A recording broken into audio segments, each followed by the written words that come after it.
6:03 on this Friday, April the 11th. We've got 45 degrees right now in Washington. Rain moving in today, high near 60, make that 50 degrees.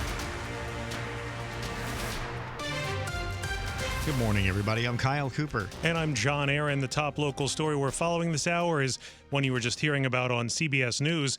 The Supreme Court says the Trump administration must work to bring back a Maryland man who was mistakenly deported to El Salvador.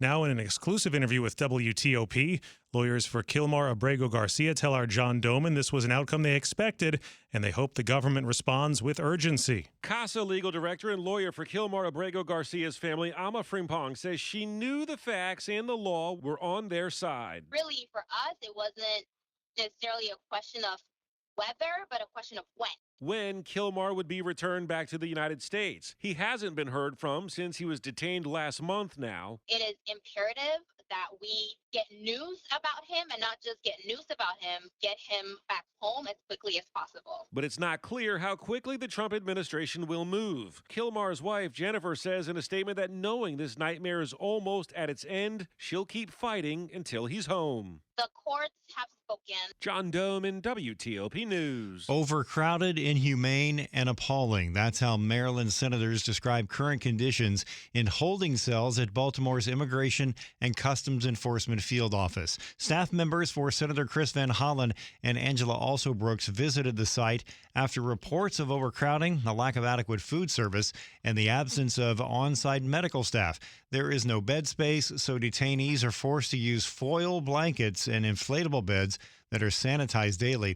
Van Hollen and Also Brooks have sent a letter to Homeland Security Secretary Kristi Noem and Acting ICE Director Todd Lyons detailing those conditions. An arrest has finally been made in a 5-year-old murder case in Howard County. 31-year-old Edward Robinson of Columbia faces first and second-degree murder charges in the shooting death of 30-year-old Rabia Ahmad, who was 28 weeks pregnant at the time. Her baby also died 5 days later. Investigators say Robinson fired several shots into a home on Dovecote Drive in July of 2020 after a dispute with two people who lived in the home. They say Ahmad was not the intended target. A cold case tip led to the arrest. Police say bullets found at the scene are the same caliber as a gun recovered at Robinson's residence during a search earlier this week. He's being held without bond. They used to depend on other agencies' K-9 units to step in and help them.